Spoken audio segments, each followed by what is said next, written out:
The ancient Incan civilization was known as one of the most administratively advanced cultures in pre-Columbian America. Yet they didn't even have a system of written language with which to keep records.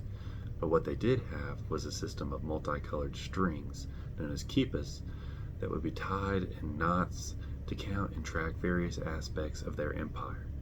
And one of its main uses was to record the individual contributions to the community that were being made by its citizens. Imagine what it would be like to have a visual representation of how everyone else viewed your worth.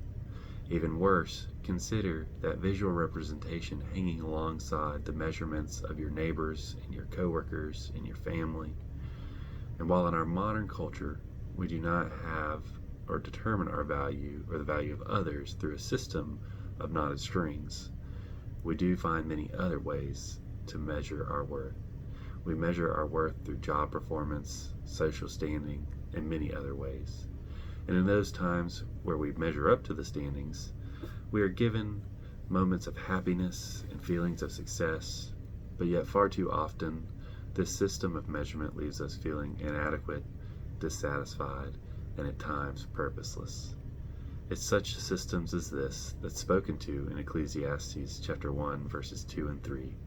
Meaningless, meaningless, says the teacher, utterly meaningless. Everything is meaningless. What do people gain from all their labors at which they toil under the sun?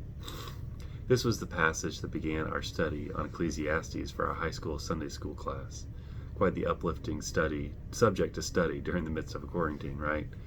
And while it might often be interpreted as a somber and somewhat defeating Old Testament text, I believe it truly offers us hope in this present time.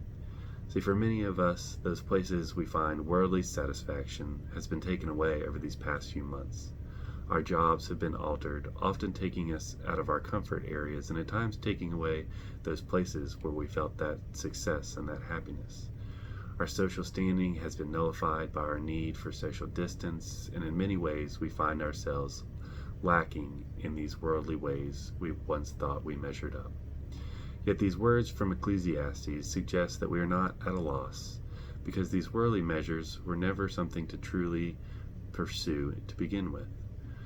The purpose behind these declarations that everything is meaningless is to help us to understand that confidence in our own efforts, abilities, possessions, etc., leave us on a road to emptiness. Instead, our pursuit for fulfillment should come through a commitment to follow God. It is a reminder that when all else is taken away, God's love still remains. It's freeing ourselves from these knots and other worldly measurements to accept the grace and mercy that is offered through Christ.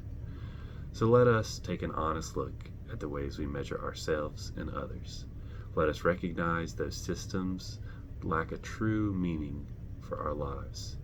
And finally, let us find the freedom to live solely in pursuit of Christ and measure our worth in His love.